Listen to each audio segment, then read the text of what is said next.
능력의 삶으로 가라는 제목으로 말씀 전하기 원합니다. 제가 오늘 주일학교 예배를 드리면서 새롭게 깨닫고 놀란 내용이 있어요. 오늘 주일학교 예배를 드리면서 혹시 참여하신 분들 놀란 사실 하나 발견하신 거 있나요? 저는 깜짝 놀랐는데 예배 PPT에 나오는 아담과 제 헤어스타일이 비슷하다는 사실을 알았어요. 제가 파마를 했잖아요. 이 변화를 아무도 못 알아주면 안 되잖아요. 근데 제가 파마해서 그런지 아담이 오늘따라 곱슬머리네 이게 보이더라고요. 우리가 하나님의 은혜 안에서 신앙생활하면서 우리는 변해야 되거든요. 근데 어떻게 변해야 되냐면 우리를 통해서 하나님의 말씀의 능력이 나타나는 삶으로, 하나님의 성령의 능력이 나타나는 삶으로 변해야 되거든요. 우리는 그것이 우리는 스스로 어떻게 신앙생활 하다 보면 불가능하다고 생각해요. 그거는 특별한 어떤 사람들만 누리는 축복이라고 생각을 하는 것 같아요, 신앙생활 하면서. 근데 그것은 특별한 사람이 누리는 권세가 아니라 예수님을 나의 주로 영접하고 하나님의 자녀들이 모두 다 동일하게 누릴 수 있는 자녀의 권세죠. 성령의 능력, 말씀의 능력이 내 삶에 나타나는 것은 우리 모두가 누릴 수 있는 권세입니다.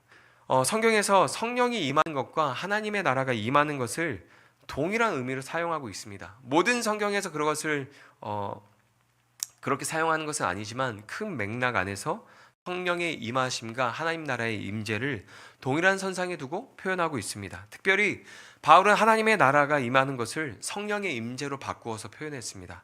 그렇게 했던 이유는 나라와 왕이라는 개념을 전할 때 오해를 불러일으킬 수 있기 때문이었습니다. 로마 통치를 받고 있는데 나라와 왕의 개념을 잘못 전하면 복음을 전하는 데 있어서 오해를 받고 선교 사역에 어려움이 발생할 수 있었기 때문입니다. 그래서 바울은 선교 사역을 할 때 하나님의 왕국과 왕에 대한 개념, 통치에 대한 개념을 성령의 임재와 성령을 따라 행하는 것으로 바꾸어서 사용했습니다. 그리고 그렇게 한 이유가 하나 더 있는데 유대인들에게는 왕국과 왕에 대한 개념이 굉장히 중요했습니다. 하지만 고대 그리스 로마 사상에 깊이 영향을 받았던 헬라 사람들에게는 왕국과 왕에 대한 개념이 크게 중요하지 않았기 때문입니다. 그래서 그들에게 더 복음이 잘 전달될 수 있도록 성령의 개념을 통해서 하나님의 나라와 하나님의 어떠한 왕권, 주권에 대한 개념을 복음으로 전달했습니다. 올해 제가 누가복음과 사도행전을 강의할 거라고 말씀드렸었는데 사도행전, 누가복음이랑 사도행전을 기록한 사람이 누굽니까? 누가입니다. 그렇죠? 누가는 예수님의 제자가 아닙니다. 바울의 신실한 동역자였고 바울의 주치였습니다. 그는 바울의 생애의 마지막을 함께한 인물이었습니다. 바울에게 복음을 듣고 바울에게 영향을 받은 사람입니다. 자연스럽게 바울이 가지고 있는 복음의 개념이 누가가 기록한 누가복음과 사도행전에서도 드러납니다. 그렇기 때문에 우리는 올해 누가복음과 사도행전에 대한 내용을 살펴볼 때 큰 개념 안에서 성령의 임하심을 하나님 나라의 임재로, 성령을 따라 행하는 것을 하나님의 통치를 따라 행하는 것으로 개념을 정리하면 좋겠어요. 성령이 임하는 것이 어떠한 개념이라고요? 하나님의 나라가 임하는 것. 성령을 따라 행하는 것은 어떤 개념이에요? 하나님의 통치를 따라 행하는 것으로 우리가 성경의 내용의 어떤 개념들을 좀 정리하면 좋겠습니다. 우리는 일반적으로 성령이 충만하면 어떤 일이 일어난다고 생각합니까? 갑자기 어느 날 우리가 성령이 충만해졌어요. 불을 받았습니다. 성령이 충만해지면 어떤 일이 일어납니까? 성령이 임하시면 능력이 나타난다고 생각하죠. 많은 사람들이 성령이 충만해지면 능력이 나타난다고 생각합니다. 실제로 사도행전을 보면 오순절날 성령이 임하시고 능력이 나타납니다.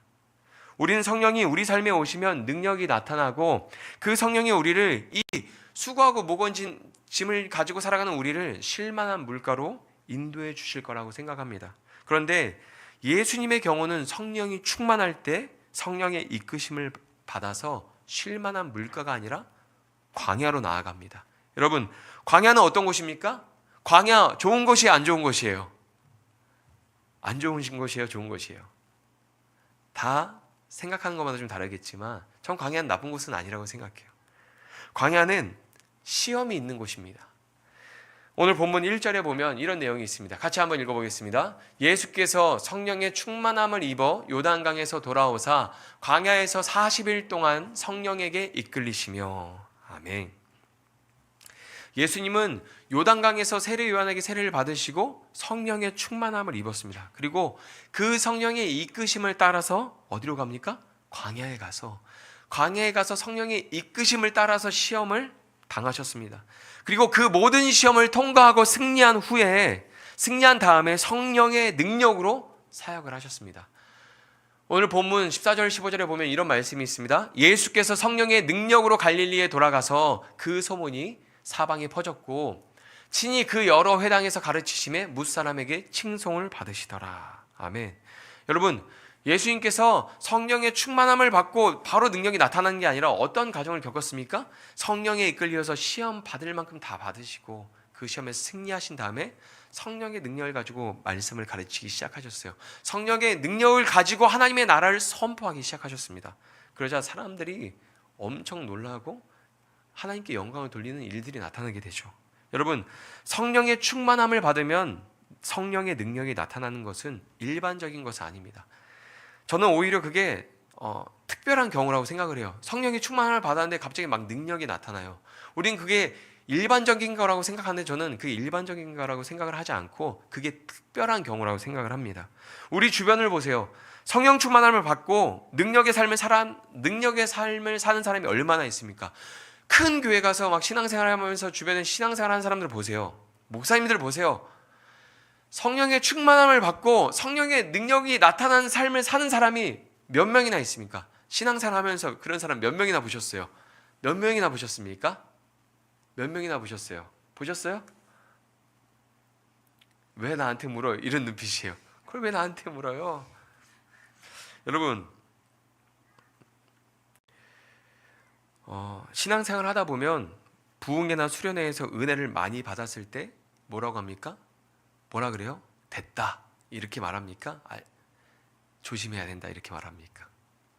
조심하라 그러죠. 수련회나 부흥회 때 은혜 받으면 조심해. 그때 시험 받고 유혹 받아서 더 신앙 안에서 낙심할 일들이 많아. 그러니까 은혜 받았을 때 더 조심해. 그런 말 들어보셨어요? 안 들어보셨어요? 들어봤죠.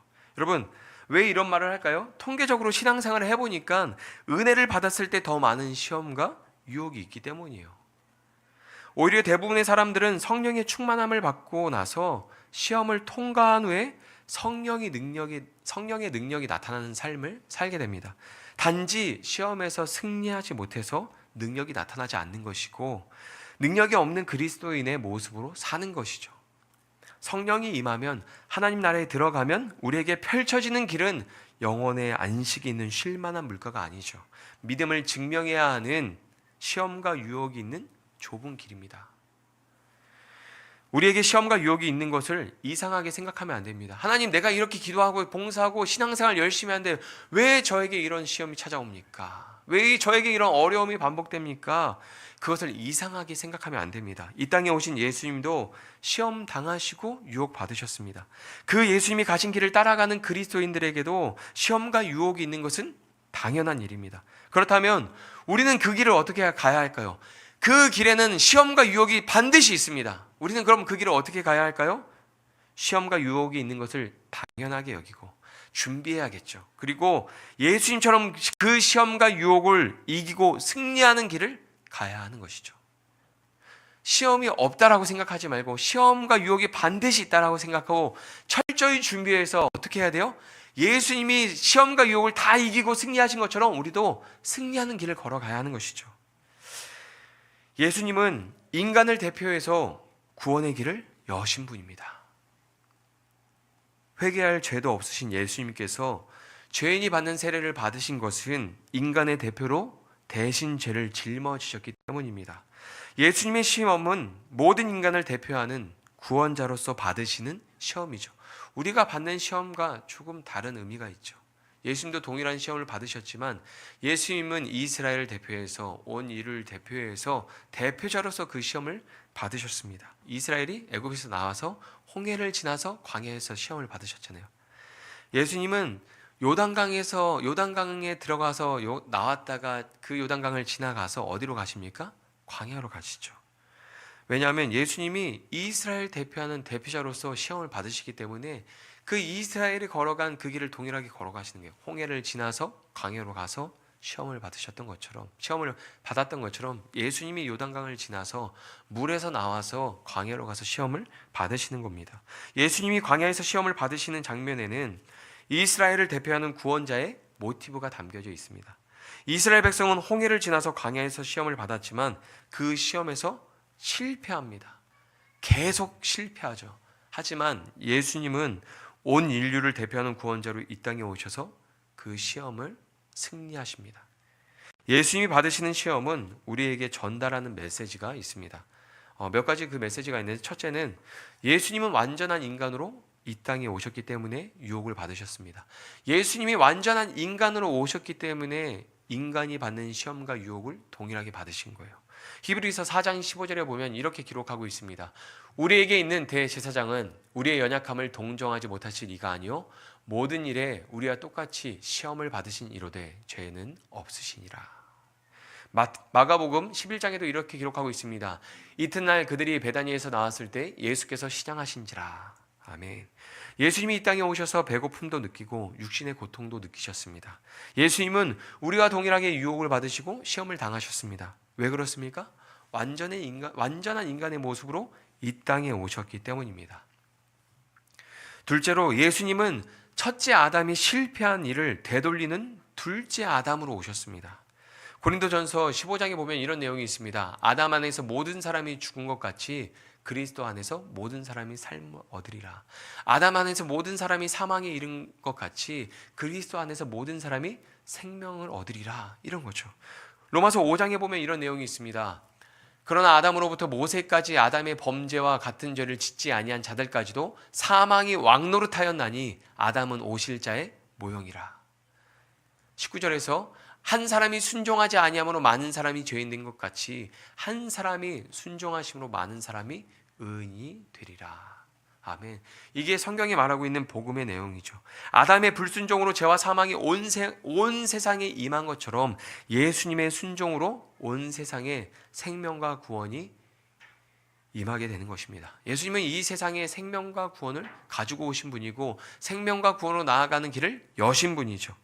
셋째, 예수님은 이 세상에서 왕노릇하는 사단에게 저항하시고 승리하셨습니다. 아담의 불순종으로 세상에 죄와 사망이 들어오고 사단이 그것을 가지고 왕노릇했습니다. 누구도 죄와 사망의 권세를 가지고 있는 사단에게 저항하지 않았습니다. 그런데 예수님은 그 사단에게 저항하고 승리해서 사단을 쫓아내셨습니다. 예수님은 그 죄와 사망의 권세에서 우리를 건져내기 위해서 오신 분입니다. 요한복음에 보면 이렇게 기록합니다. 같이 읽어볼까요? 이제 이 세상에 대한 심판이 이르렀으니 이 세상의 임금이 쫓겨나리라. 아멘. 예수님의 승리는 우리가 할 수 없는 것을 대신 싸워서 얻은 승리입니다. 예수님의 승리지만 그것은 예수님 안에 있는 우리의 승리인 것입니다.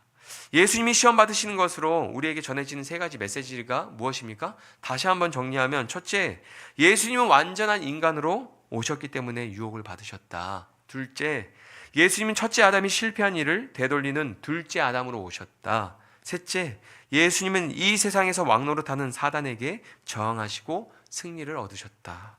이 모든 일을 통해서 예수님은 하나님의 아들이고 구원자이심을 드러내셨습니다.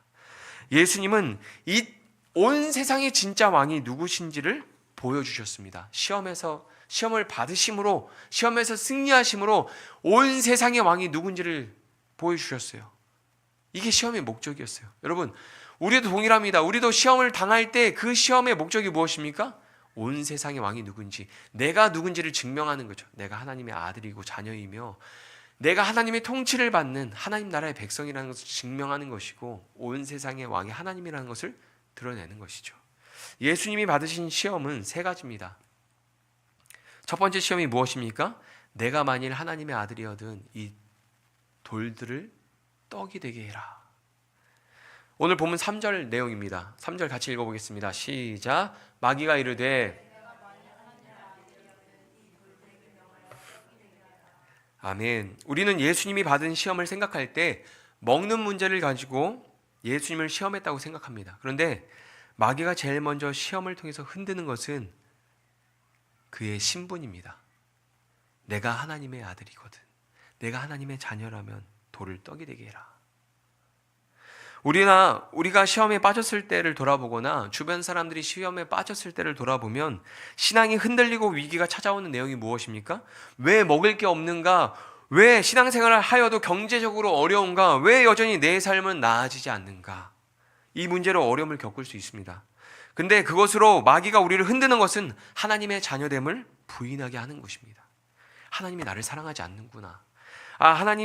나는 하나님의 자녀가 될 수 없구나. 하나님이 나보다 저 사람을 더 사랑하는구나. 함께 교회에서 신앙생활 하는데 저 사람은 일도 잘 되고 가정도 화목하고 아프지도 않고 왜 나한테 이런 시험이 올까? 하나님 저 사람 사랑하고 나는 사랑하지 않는구나. 의심하고 신앙에서 떨어져 나가게 만듭니다. 그러나 하나님은 어떤 분이십니까? 항상 우리에게 말씀하시죠. 내가 너를 지은 창조주다. 내가 너의 구원자다. 내가 너를 지명하여 불러놨나니 너는 내 것이다. 두려워하지 말라. 내가 너와 항상 함께하겠다. 그러나 마귀는 시험을 통해서 믿음을 흔들고 그것을 의심하고 부정하게 만듭니다. 마귀는 굉장히 지혜로운 존재입니다. 지혜는 좋은 것이지만 마귀는 그 지혜를 선하게 사용하지 않습니다. 칼도 의사가 사용하면 사람을 살리는 칼이 되고 강도가 사용하면 죽이는 칼이 되는 것처럼 마귀의 지혜는 사람을 망가뜨리고 죽이는 데 사용합니다. 마귀는 광야에서 40일 동안 굶주리고 배고프신 예수님에게 무엇이 필요한지 잘 알고 있었습니다. 그래서 먹는 것으로 시험합니다. 우리가 여기서 한 가지 얻을 수 있는 교훈이 있죠. 마귀는 우리에게 무엇이 필요한지 누구보다 잘 압니다. 그래서 그것으로 우리를 시험하고 그것으로 우리를 유혹합니다. 예수님이 배고플 때 먹을 것으로 시험했던 것처럼 우리에게 필요한 것이 있을 때 그것을 가지고 우리를 시험하고 유혹합니다. 먹는 것은 모든 사람에게 있는 기본적인 육체적 욕구입니다. 그것이 결핍될 때 사람들은 굉장히 예민해집니다. 그렇죠? 다이어트 할 때 가장 중요한 게 무엇입니까? 식사 조절. 이걸 꾸준히 하면 할 수 있는데 왜 실패합니까? 예민해져서 짜증내고 화내고 가정에 불화가 생기면서 가정에 불화가 일어나느니 차라리 내가 포기해야겠다. 가정의 행복을 위해서 포기해야겠다. 그래서 다이어트가 실패할 때가 많죠. 먹는 것을 줄일 때 힘들어져요. 제가 예전에 기도원에 가서 이제 밥도 안 먹고 물도 안 마시고 간절하게 기도했던 적이 있어요. 금식 기도하는데 이제 그럼 기도원 가면 우리 어떻게 합니까? 기도원 가면 이제 시간이 많잖아요, 그렇죠? 산속에서 뭘 하겠어요? 기도하고 예배드리고 남는 시간 산책하고 막 그랬는데 어느 날 3일째 되는 날 콸콸콸콸 막 이렇게 폭포 소리가 들리는 거예요. 그래서 제가 분명 이렇게 산책하고 걸을 때 폭포가 없었는데 이 조그만 기도원에 폭포가 있나? 이렇게 물소리가 콸콸콸 들릴 정도로 큰 폭포가 있나? 그래서 폭포를 구경하고 싶은 거예요. 너무 힘들어서 이제 산책도 첫날하고 안 했어요. 먹은 게 없잖아요. 그래서 힘내서 기도하러 가고 했는데 콸콸콸 소리가 들리니까 그 물소리가 어디서 나는지 찾아가서 가보니까 이게 폭포가 있는 게 아니라 그냥 산에서 물이 이렇게 흐르잖아요. 시냇물이. 근데 그게 원래는 졸졸졸 이렇게 들려야 되는데 그 물소리가 콸콸콸 들리는 거예요. 제가 너무 깜짝 놀랐어요. 저 물소리가 이렇게 크게 들리나? 귀에 소리가 귀를 때리는 거예요. 콸콸콸콸. 여러분, 우리가 기본적인 육체적 욕구가 충족되지 않을 때, 결핍될 때 굉장히 우리가 민감해집니다. 그냥 신경질적으로 예민해지기도 하지만 영적으로도 굉장히 민감해지는 것 같아요. 우리에게 기본적인 욕구가 무엇입니까? 의식주죠. 입는 것, 먹는 것, 자는 것입니다. 누구나 좋은 것을 입고 좋은 것을 먹고 좋은 집에서 자고 싶어 합니다. 거기에 행복이 있다고 생각합니다. 이스라엘 백성들도 광야에서 먹는 것 때문에 불평하고 애굽으로 다시 돌아가고 싶어 했습니다. 그런데 예수님은 그 시험을 이겼습니다. 어떻게요? 말씀으로 승리하셨습니다. 오늘 본문 4절에 보면 예수님께서 이렇게 말씀하십니다. 예수께서 대답하시되 기록된 바 사람이 떡으로만 살 것이 아니라 하였느니라. 아멘. 이 말씀은 신명기 8장 3절에 있는 말씀을 인용한 것입니다. 너를 낮추시며 너를 줄이게 하시며 또 너도 알지 못하며 내 조상들도 알지 못하던 만나를 내게 먹이신 것은 사람이 떡으로만 사는 것이 아니요 여호와의 입에서 나오는 모든 말씀으로 사는 줄을 내가 알게 하려 하심이니라. 아멘. 이스라엘 백성들이 광야에서 그 시험을 당하면서 겪고 훈련받은 게 무엇입니까? 아, 사람이 떡으로 사는 게 아니라 하나님 말씀으로 사는 거구나. 그것을 깨닫게 하기 위해서 하나님이 만나를 주시고 훈련시켰다는 거예요. 그것을 가지고, 그 말씀을 가지고 예수님은 첫 번째 그 마귀의 시험에서 승리하셨습니다. 예수님은 사람이 떡으로만 사는 게 아니라 하나님의 말씀으로 사는 것이라고 말씀합니다. 그리고 제자들에게 나의 양식은 하나님의 뜻을 온전히 이루는 것이다 라고 말씀하셨습니다. 요한복음 4장 34절에 보면 이런 말씀이 있습니다. 예수께서 이르시되 나의 양식은 나를 보내신 이의 뜻을 행하며 그의 일을 온전히 이루는 이것이니라. 아멘. 여러분, 예수님의 이 말이 얼마나 아름답습니까? 나의 양식은 하나님의 뜻을 온전히 이루는 것이다. 제자들이 막 예수님 찾아왔어요. 예수님이 배고플 텐데 배고프다고 안 하니까, 예수님 혹시 우리 없을 때 누가 먹을 거 줬어요? 뭐 드셨어요?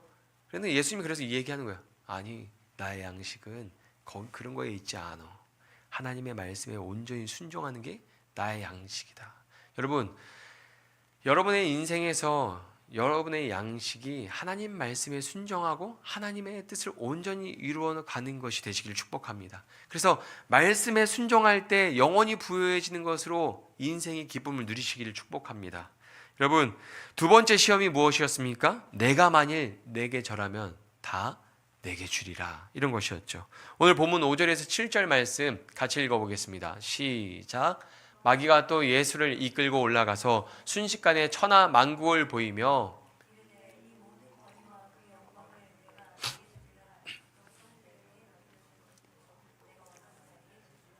그러므로 내가 만일 내게 절하면 다 내 것이 되리라. 아멘.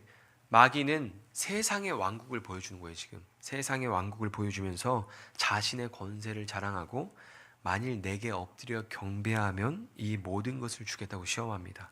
그동안 많은 사람이 먹는 것에 대한 유혹은 이겨도 이 세상의 권세, 이 세상의 소유욕에 대한 유혹은 이기지 못했습니다.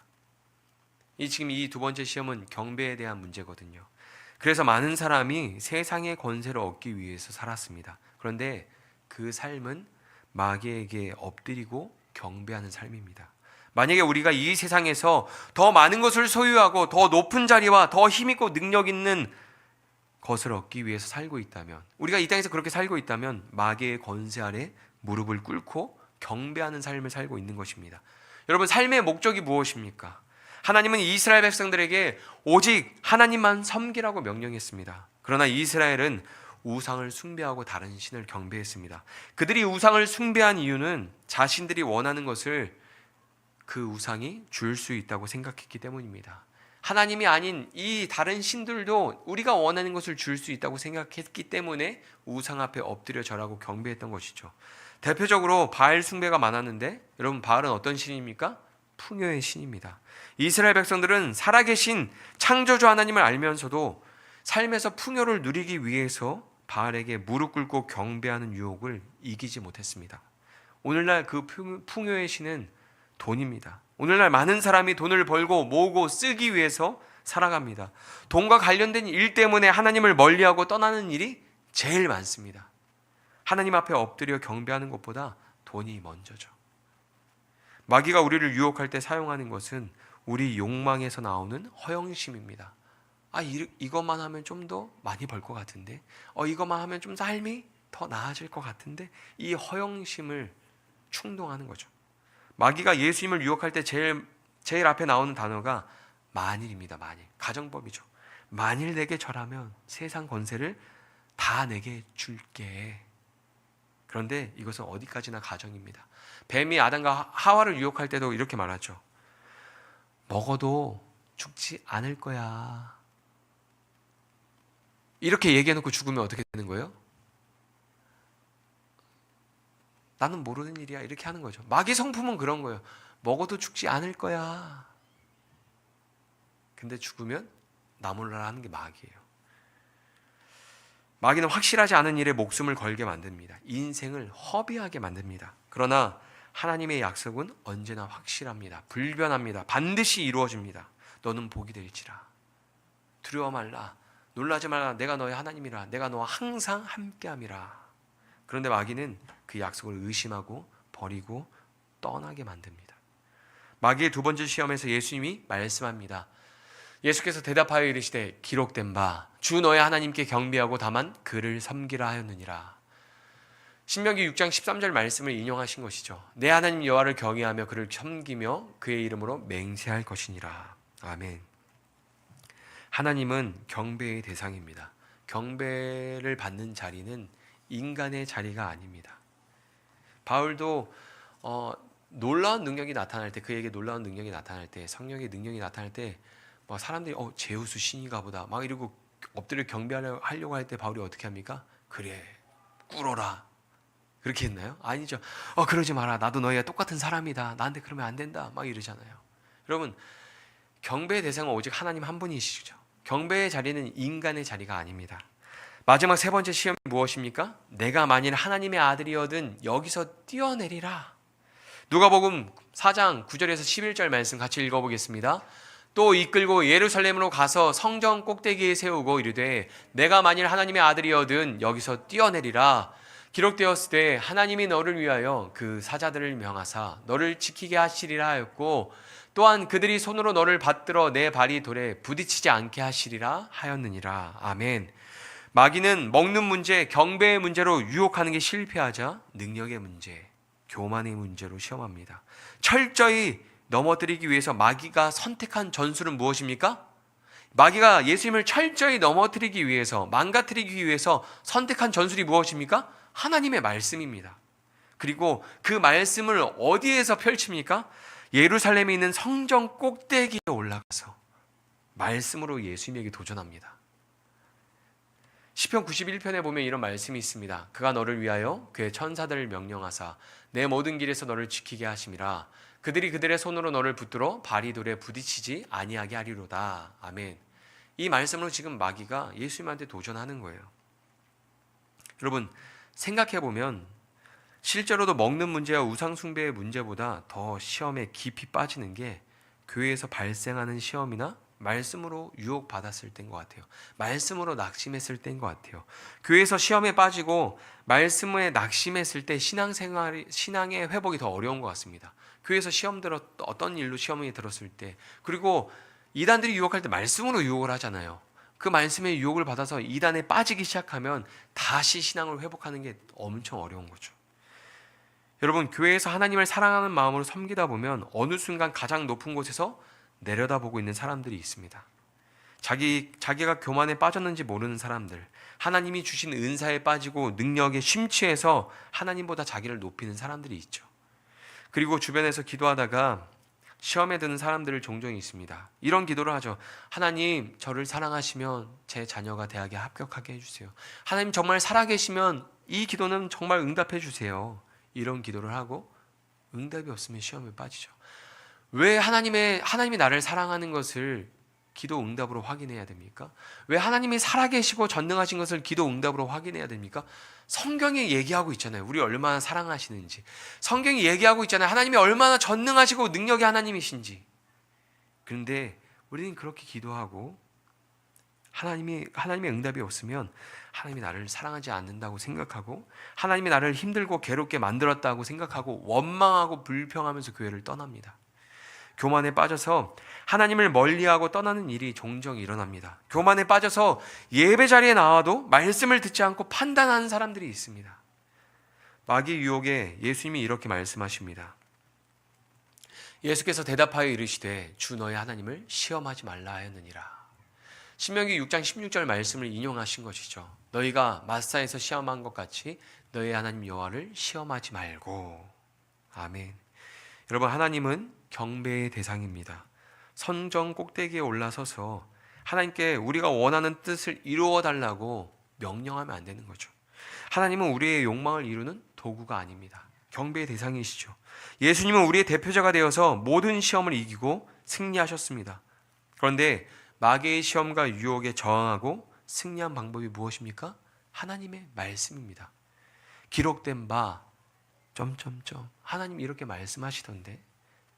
또 두 번째 시험에서 기록된 바 점점점 하나님이 이렇게 말씀하셨어. 그거 아니야. 여러분, 우리가 신앙생활하면서 생활 속에서 어떠한 삶을 살아야 됩니까? 어떠한 문제를 만났을 때, 어떠한 상황을 만났을 때 하나님은 이렇게 말씀하셨는데 그러면 안 될 것 같아.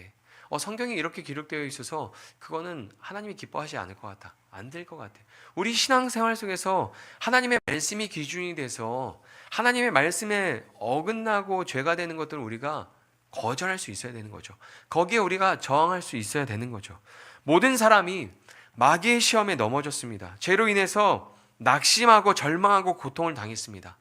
앞에서 살펴본 것처럼 육체의 욕망, 권력과 소유욕, 그리고 교만에 모든 사람이 다 쓰러졌습니다. 그런데 이제는 유혹과 시험이 중요하지 않게 되었습니다. 예수님이 오심으로 시험을 이기는 세상이 열린 것입니다. 죄와 사망의 권세 아래서 자유를 얻은 새로운 세상이 열린 것입니다. 할렐루야!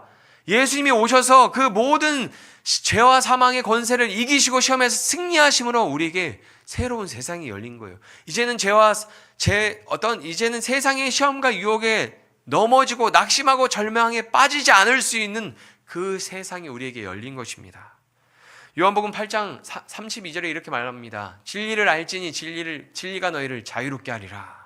여러분, 우리를 억누르고 우리를 고통스럽게 하고 우리를 괴롭게 했던 그 수많은 죄의 시험과 유혹들, 그리고 죄와 사망의 권세로부터 예수님이 우리에게 자유를 주셨습니다. 여러분, 이 세상은 광야와 같습니다. 우리가 사는 이 세상은 시험이 있는 광야입니다. 시험의 목적은 하나님의 자녀됨을 드러내고 하나님의 통치를 세상에 드러내는 것입니다. 예수님처럼 온 세상을 다스리시는 진짜 왕이 하나님이라는 것을 드러내는 것입니다. 성경에서 40이라는 숫자는 특별한 의미로 사용됩니다. 광야 생활 40년 동안 이스라엘은 하나님의 통치를 따르면서 하나님을 경배하는 삶을 살아야 했습니다. 광야 생활은 살아계신 하나님을 경험하고 드러내는 시간이었습니다. 골리앗은 40일 동안 이스라엘을 조롱했습니다. 여러분, 사무엘상 17장 16절을 보면 블레셋 사람 골리앗은 매일 아침 저녁으로 이스라엘 군대 앞에 나와서 섰습니다. 그러기를 40일 동안 하였습니다. 여러분, 골리앗이 40일 동안 뭐 했습니까? 들판에 나와서 이스라엘을 조롱했죠. 하나님의 이름을 망령되이 불렀죠. 여러분, 이 세상은 광야와 같습니다. 우리를 시험하는 무대입니다. 이 세상에서 우리는 하나님의 자녀임을 드러내고 하나님의 살아계심과 통치를 드러내야 합니다. 골리앗이 이스라엘을 조롱할 때 아무도 나서지 않습니다. 왜요? 죽는 것을 두려워했기 때문이죠. 그런데 소년 다윗이 나아가 골리앗과 싸웁니다. 그 싸움을 통해서 하나님의 살아계심과 전능하심을 드러내고 승리하였습니다. 우리는 이 세상이라는 무대에서 하나님의 살아계심과 전능하심을 드러내야 합니다.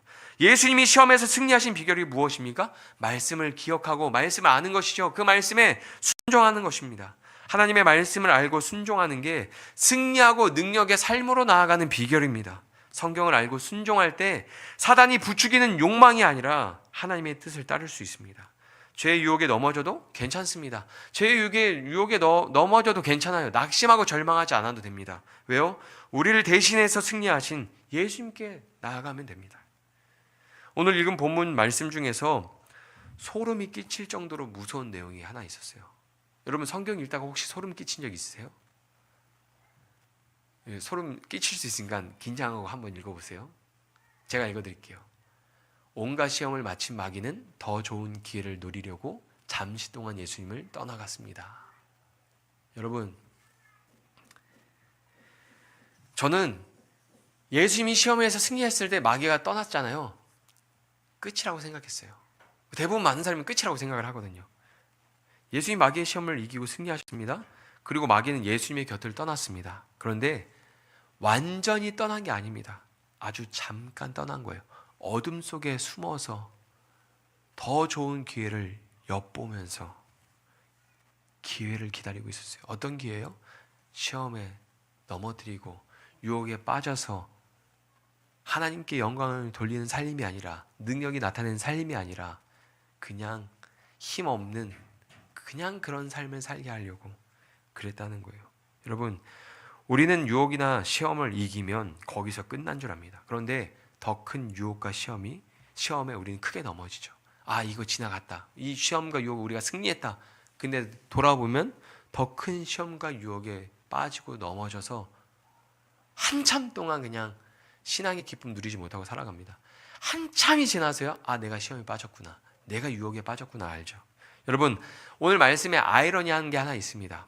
마귀는 예수님에게 찾아와서 내가 하나님의 아들이거든, 이것 좀 해볼래? 네가 하나님의 아들이면 떡이 돌이 되게 해봐, 뛰어내려봐. 계속 충동하죠. 네가 하나님의 아들이면 이것 좀 해봐, 저것 좀 해봐. 근데 예수님은 아무것도 하지 않음으로 하나님의 아들이신 것을 증명하셨어요. 마귀는 계속 충동해요. 이거 해봐, 저거 해봐. 근데 예수님은 아무것도 하지 않음으로, 침묵함으로, 말씀으로 저항함으로 하나님의 아들임을 증명하셨습니다. 마귀는 우리를 쉽게 포기하지 않습니다. 여러분, 하나님은 우리를 사랑하셔서 우리를 끝까지 사랑하시고 포기하지 않지만 마귀도 비슷합니다. 절대 여러분을 포기하지 않을 거예요. 반드시 이번 주 시험에 빠지는 일들이 있을 겁니다. 반드시 이번 주에 유혹이 있을 겁니다. 아, 금요일에 가지 말아야지. 아, 오늘 좀 쉬어야지. 아, 오늘 성경 읽지 말고 좀 다른 거 해야지. 여러분, 반드시 시험과 유혹이 여러분 삶 가운데 있을 거예요. 아멘이시죠? 여러분, 예수님이 다시 오실 때까지 포기하지 않고 더 좋은 기회를 기다리면서 우리 주변을 맴돌 것입니다. 그러다가 기회가 오면 우리를 찾아와서 시험에 빠지게 만들 것입니다. 마귀가 기회를 포착하는 방법이 무엇인 줄 아세요?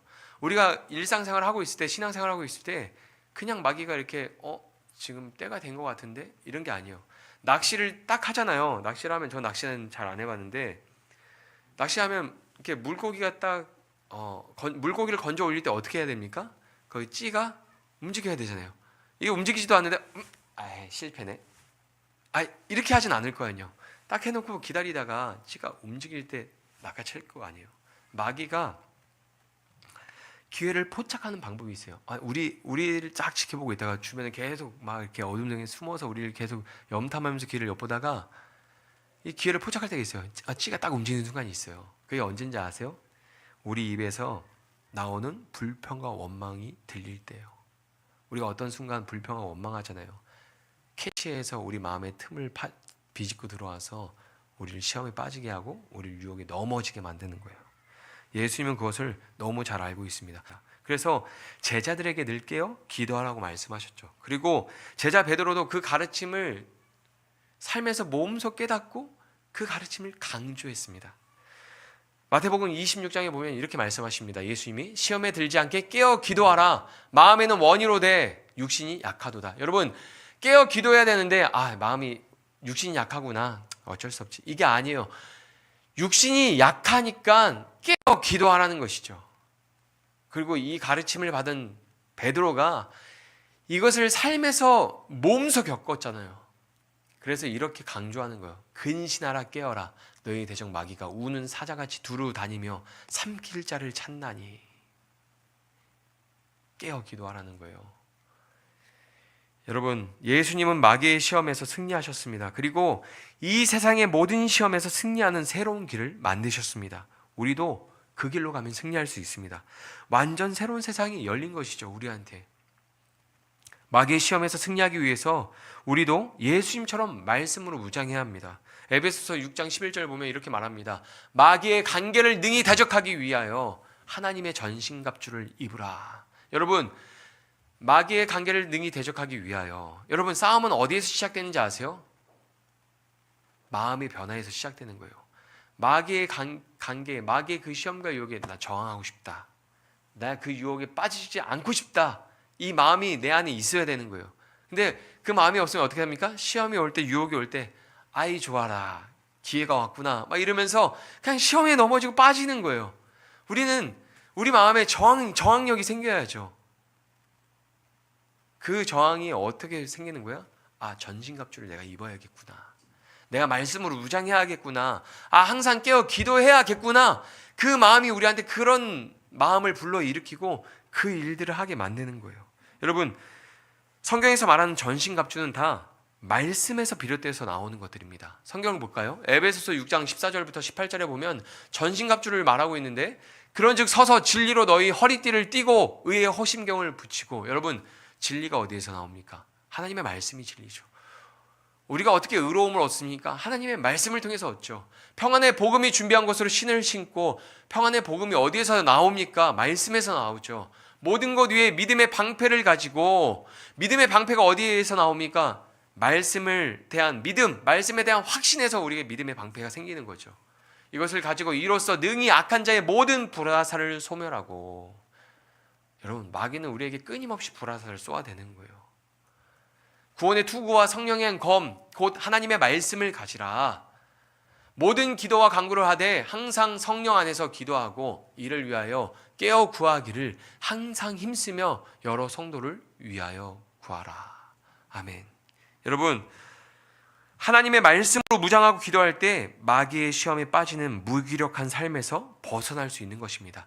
여러분, 성령의 충만함을 입고 성령의 능력이 나타나는 삶을 살고 싶다면 마음의 변화가 있어야 되는 거죠. 나 이제부터는 저항해야지. 마귀의 시험과 유혹이 나에게 올 때 저항해야지. 말씀으로 무장하고 깨어서 기도해서 내가 마귀 앞에 굴복당하는 삶이 아니라 나의 창조주 구원자 하나님 앞에 경배하는 삶을 살아가야지. 그 마음이 우리 안에 생겨야 하는 거죠. 하나님의 말씀으로 무장하고 기도할 때 성령의 능력이 나타나는 삶을 살게 되는 것입니다. 예수님은 우리에게 새로운 세상의 문을 열어주셨습니다. 그 문으로 들어가 능력의 삶을 살아가는 모든 성도님들이 되시기를 축복합니다. 아멘이십니까, 여러분? 여러분, 우리 능력의 삶 살 수 있다, 없다? 있다. 성령의 충만함을 받고 우리에게 찾아오는 모든 시험과 유혹을 말씀으로 저항하고 이기면 내 삶에서 반드시 능력이 나타난다. 예수님이 그것을 친히 보여주셨잖아요. 그럼 우리도 그 길을 갈 수 있는 겁니다.